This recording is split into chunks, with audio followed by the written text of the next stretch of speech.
now. Ouais, pas d'embrouille. Donc, The first one. bonjour à tous, je me trouve en présence de Louis Richmond, un monument de l'histoire du trampoline français. Louis était le représentant de George Nissen dans les années 60-70 et c'est lui qui a livré en France la plupart des trampolines et qui a permis à la fédération de se lancer. Donc Louis, in which circumstances Louis, first question. In which circumstances did you find about trampolining? Well, I was in America, in Detroit, on a business which trying to buy steel, and I noticed all these trampoline parks there, and it sort of interested me. And when I got back to Paris, I wrote to the Nissen company, and they sent me a telegram that George Nissen was in Frankfurt, and and they're having a trampoline show there. So I went there and I met George, and that's how my relations with George started. Okay. Did you practice trampoline yourself?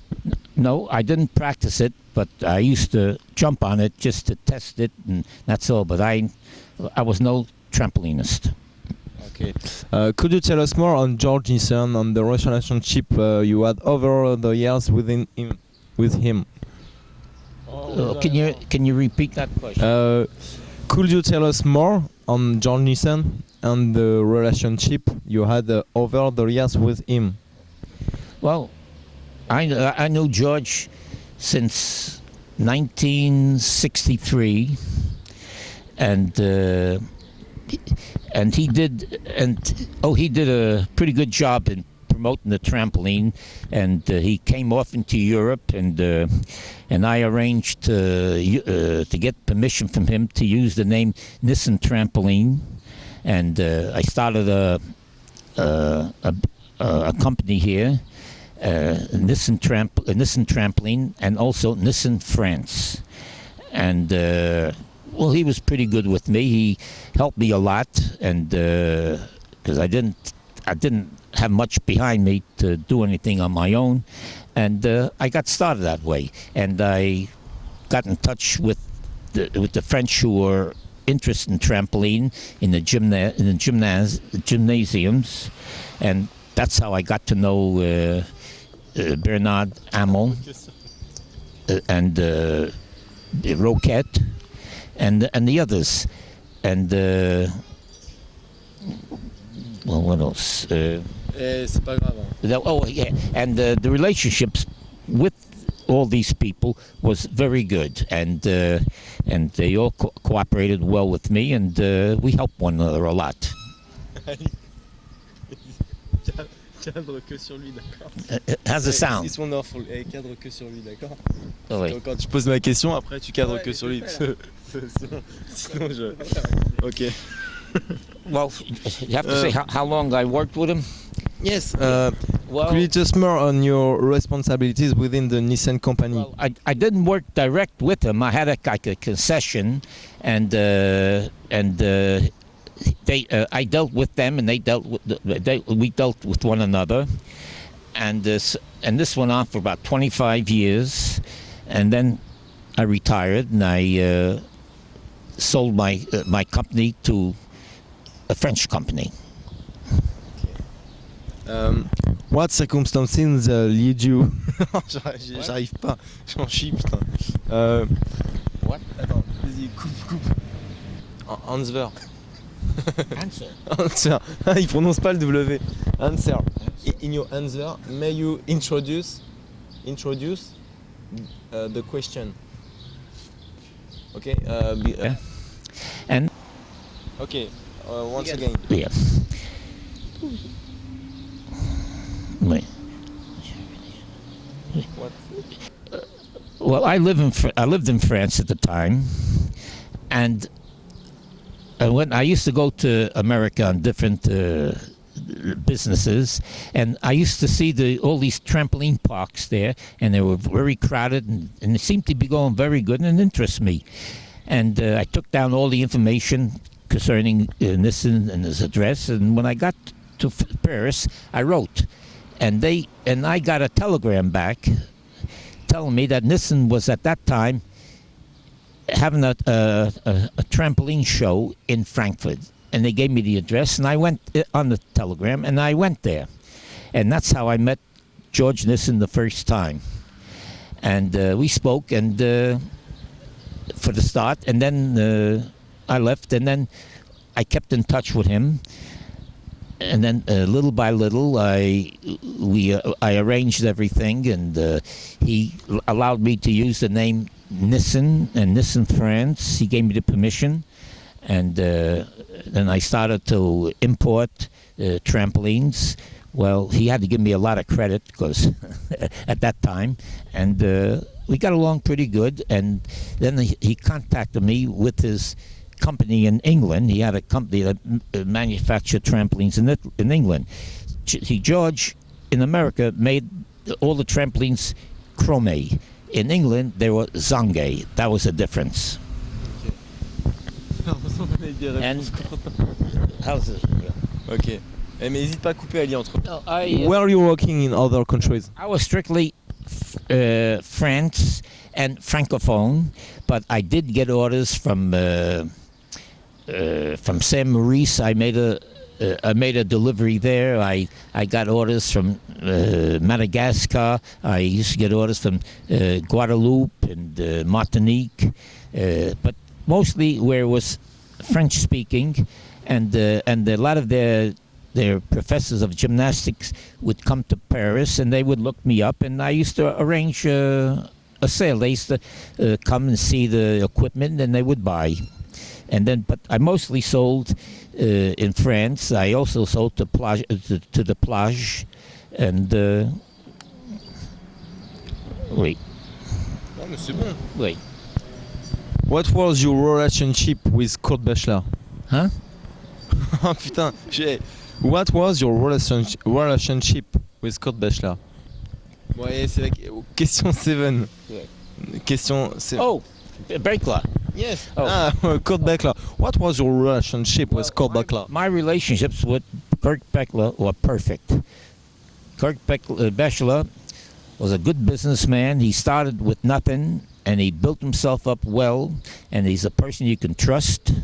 And we used to many times he used to import containers from America, and he'd include my equipment. Then when it got to Switzerland, he would send it on to me, and we never had no problems. And he's a very honest and very correct person.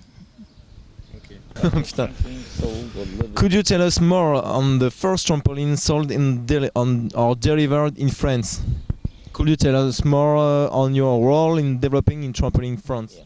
Well, anything, as far as I'm concerned, sold before 1965 was not from me. Probably from Kurt Bachelor, because he was well arranged with George Nissen already, and they were doing a lot of trampoline demonstrations in Europe, and those trampolines, whatever they did, was sold, probably came from Kurt Bachelor. And I think the first trampoline that they had with the group that I met at Bernard, that was run by Bernard Hamon, I think that first trampoline did come from Switzerland. Okay. Bon, c'est bon, une petite réponse, ça, c'est nickel. Tu reprends ou pas? Could you tell us more on the circumstances surrounding the delivery of a trampoline to Bernard Hamon in 1965 after they sent a letter to George Nissen? Oh, dis-moi que t'as compris celle-là. Well, wait. Oh, you remember? Well, attends, c'est bon?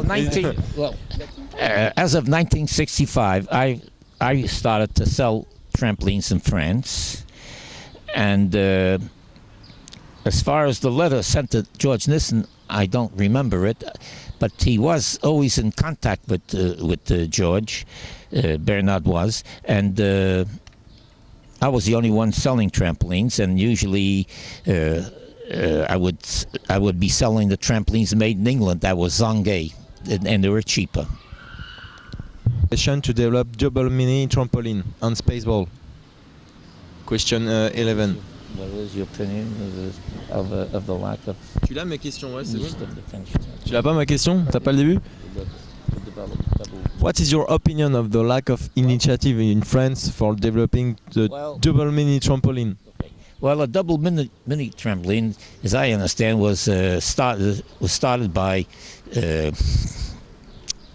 Bob Bollinger. Bob Bollinger, and he was put on the Hall of Fame for trampolines, I know. And as far as Spaceball, I used to demonstrate it down along the coast in the Riviera and all that. And I remember the first time I met Jack Medicine. He was a fat man, black hair, big black mustache, and I became very friendly with him. And he liked the Spaceball, but the Spaceball, I don't think interested the Federation very much, because it wasn't the same thing. That was a game, and their interest more in the sport. After you retired, why didn't you choose to come back on the US? Elle est un peu naze cette question. Well, pourquoi tu t'es pas cassé après avoir... Well, I lived here a long time. I had a problem with my family in the States. I was gone. They I don't want to do what they did. I mean, they were malhonnête, and I had a lot of friends here, and I liked the life here, and New York wasn't the same thing. But I used to go often to the States to visit friends who I knew who was during the war, who was in combat with, and I used to go to Denver a lot, because the prisoners that we liberated there, I became very good friends, and I was like one of the family. And these people were prisoners of the Japanese for about 3.5 years, and we liberated them in Manila. But I find myself more at ease living here, and I have no trouble with the French. I get along good with them. Nickel. Do you still follow trampoline? What do you think of its evolution? Well, from time to time, I always see it on the television, and it's interesting the way they improved it. And from the time I started, the trampolines until today has been quite a progress. I remember in 1965, I installed a lot of trampoline de force in Cassis. That was Ricard had me engaged me, and I installed quite a few of these trampolines there, and that seemed to impress people a lot. But they weren't. That was only for playing. But now the trampoline, and when I see it on the television, it's really progressed terrifically. And if George Nissen was to try to do what they do today, I don't think he could. I don't think he can do the same trampolining that the people do today. And Kurt Batchelor, they were good, but now they're out of the class of today's trampolinists, because they've been well trained and they greatly improved. Last question, Louis. En regardant la caméra, may you wish an happy anniversary to the French trampolining for its 40th anniversary. Well, of course. Wish and happy. Well, I really wish the French Federation the best for their 40th anniversary, and I hope I'm still around for the 50th. Great. Thank you very much, Louis. Oh, it's terrible. It's terrible. No, I should have gone through this. And c'est terrible pour nous, hein. On est des grosses merdes. Hein. Je capte un mot sur deux et j'arrive rien à dire. Il doit faire des choses avant. Ici, à Nagano. Que tu m'as pas appelé toi.